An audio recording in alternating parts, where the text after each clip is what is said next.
Channel এ নিউজে সবাইকে স্বাগতম। মোহনপুরে দেশ কোল্ড স্টোরেজে অস্ত্রের মুখে সংঘবদ্ধ ডাকাতি, সিআইডির অভিযানে গ্রেপ্তার 2। নিজস্ব প্রতিবেদক এম মামুনের পাঠানো তথ্য ও ছবিতে বিস্তারিত।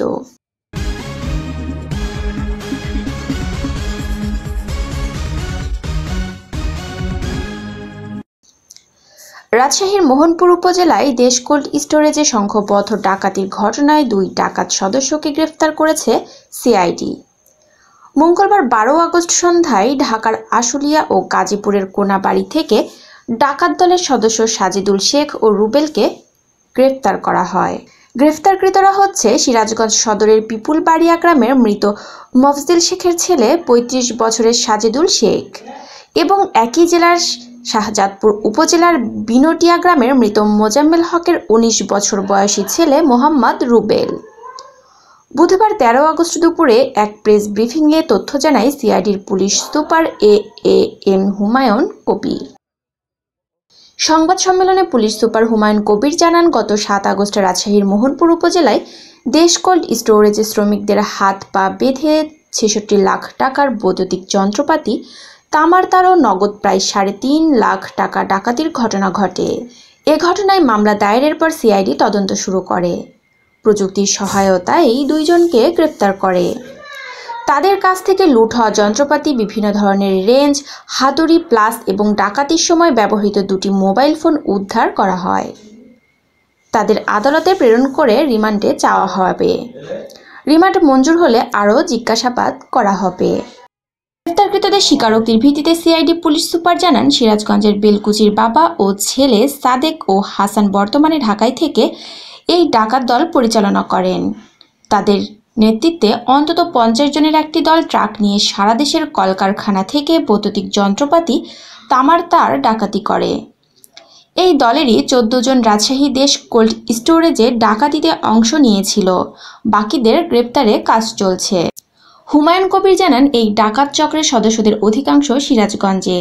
তারা ঢাকায় শ্রমিক হিসেবে কাজ করে। এই চক্রের 2 জন সারা দেশে ঘুরে ঘুরে তথ্য সংগ্রহ করে। পরে দলের প্রধান বাবা ও ছেলে ডাকাতির স্থান নির্ধারণ করে জানিয়ে দেয়। একটা ডাকাতির ঘটনায় 10 থেকে 15 জন অংশ নেন। এর বিনিময়ে প্রত্যেকে 15 থেকে 30 হাজার টাকা পারিশ্রমিক পায়। সিআইডি জানিয়েছে, ডাকাতির জন্য তারা 2টি নম্বরবিহীন পিকআপ ভ্যান ব্যবহার করে। একটা মোবাইল ও সিম একবার ব্যবহার করে ফেলে দেয়। এই দলের সদস্যদের অধিকাংশের বিরুদ্ধে দেশের বিভিন্ন থানায় মামলা রয়েছে। রাজশাহীতে অংশ নেওয়া ডাকাত দলের 8 সদস্য নাটোর চিনিকলে ডাকাতির সাথে সম্পৃক্ত ছিল। এই গ্রুপটি রংপুর চিনিকলে ডাকাতির প্রস্তুতি নিচ্ছিল বলে তিনি জানান। রূপায়াত জাহান, ডেস্ক রিপোর্ট, চ্যানেল এ নিউজ।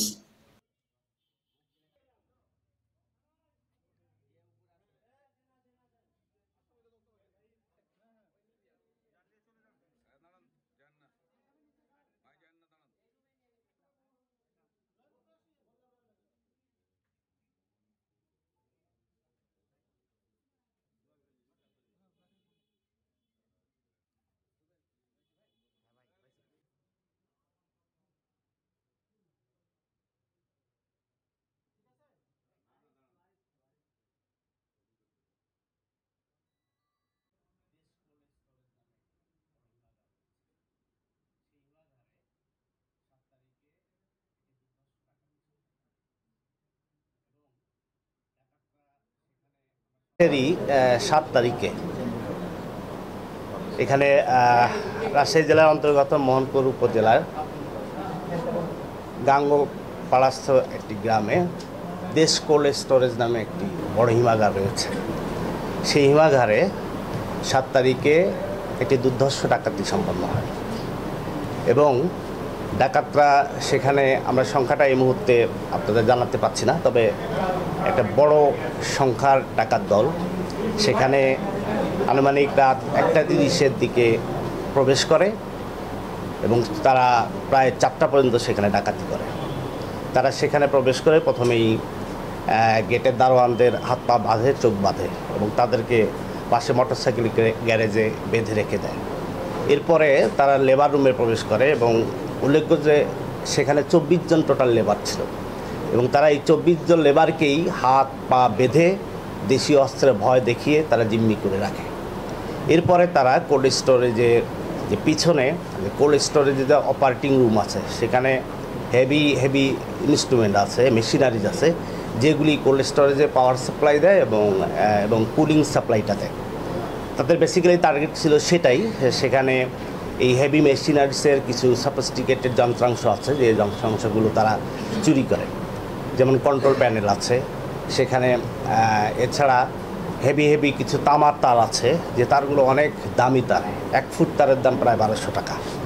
তো এগুলিকে টার্গেট করে এবং লেবার রুমে সব লেবারকে জিম্মি করে রেখে তারা সেই পাওয়ার স্টেশনে যায় এবং সেই পাওয়ার স্টেশনে মেশিনারিজগুলো খুলে সেখানে যন্ত্রাংশগুলো নেয়, কন্ট্রোল প্যানেল থেকে বিভিন্ন যন্ত্রাংশ নেয় এবং তামার তারগুলো নেয়।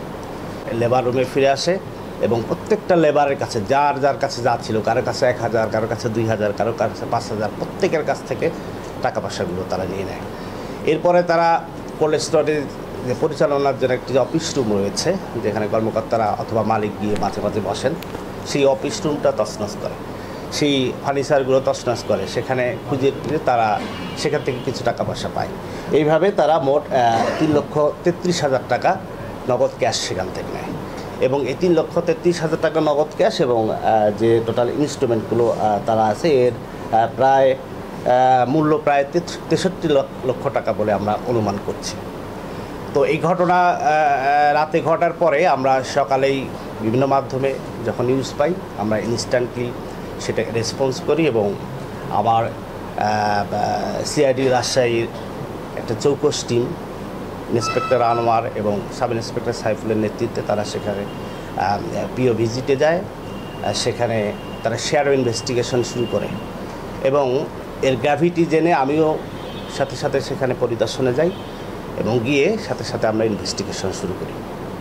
ইনভেস্টিগেশন করতে করতে আমরা বেসিক্যালি আমাদের ডিজিটাল কিছু সাপোর্ট নিয়ে এবং সেই সাথে আমাদের যে নিজস্ব ইন্টেলিজেন্স এবং সোর্সিংয়ের মাধ্যমে আমরা কিছু ডাকাতের লোকেশনকে ডিটেক্ট করতে সমর্থ হই।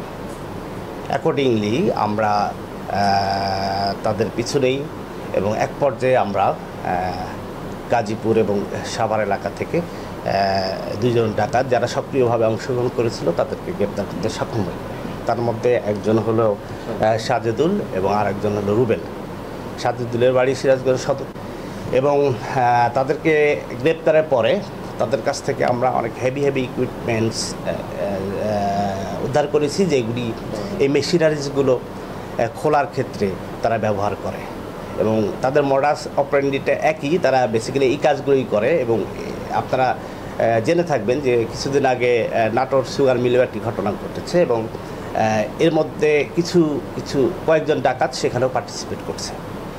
তো এরা বেসিক্যালি একটি সংঘবদ্ধ ডাকাত চক্র এবং এরা শুধু আমাদের আশপাশের নয়, এরা দূর দূরান্ত থেকে আসছে এবং আপনি অবাক হবেন, সারা দেশের বিভিন্ন জেলার ডাকাতরা একসাথে সমন্বিত হয়ে একটা সফিস্টিকেটেড গ্রুপ হিসাবে কাজ করে এবং সেখানে একজন লিডার আছে। সেই লিডারই সব কিছু আয়োজন করে এবং এদেরকে শুধু অল্প সময়ের জন্য তাদের সাথে কমিউনিকেশন করে, 5 সেকেন্ড 7 সেকেন্ড।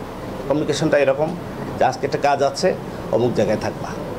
যে ডাকাতের যে লিডার আছে সেখানে তাদেরকে রিসিভ করে, সেখানে হয়তো বা 10-15-20 জন একসাথে হয় এবং সেখান থেকে তারা পিক আপ নিয়ে মুভ করে এবং পিক আপগুলো তারা ঘটনাস্থল থেকে অনেক দূরে রাখে এবং তাদের কাজকর্ম শেষ করার পরে যখন সব কিছু রেডি হয় তখন তারা পিক আপ কল করে, ড্রাইভার পিক আপ নিয়ে ঘটনাস্থলে প্রবেশ করে এবং খুব দ্রুত মালপত্রগুলো নিয়ে তারা সেখানে চলে যায়। এবং এখানে যে একটা চুরি হয়েছিল ব্যাটারি, প্রায় 200 অ্যাম্পিয়ার ব্যাটারি আমরা উদ্ধার করেছি, তারপরে আইপিএস উদ্ধার করেছি এবং অনেকগুলো রেঞ্জ যেগুলোকে মেশিনারিজ করার জন্য ব্যবহার করে সেগুলো উদ্ধার করেছি এবং তাদের ব্যবহৃত 2টি মোবাইল ফোন আমরা উদ্ধার করেছি। এবং আরেকজন আসামি আমাদের অন্য জায়গায় গ্রেপ্তার হয়েছে, সেটি নাটোরে গ্রেপ্তার হয়েছে। আমি যতটুকু সম্ভব ইনভেস্টিগেশন করে তাদের জিজ্ঞাসাবাদ করে জেনেছি যে আমাদের এখানকার যে মালপত্রগুলো তারা ডাকাতি করে নিয়ে গেছে সেটা তার কাছে বিক্রি করেছে। আমরা তাকেও পরবর্তীতে সোনার দেখিয়ে রিমান্ডে আনবো এবং আশা করছি যে আমরা এই ডাকাতিকৃত মালপত্রগুলো আমরা উদ্ধার করতে সক্ষম হব। আমরা ইনভেস্টিগেশন চালিয়ে যাচ্ছি, আশা করছি খুব শিগগিরই আমরা এর এর সাথে জড়িত সকলকে গ্রেপ্তার করতে সমর্থ হব এবং যে মালপত্রগুলো খোয়া গিয়েছে উদ্ধার করতে সমর্থ হব।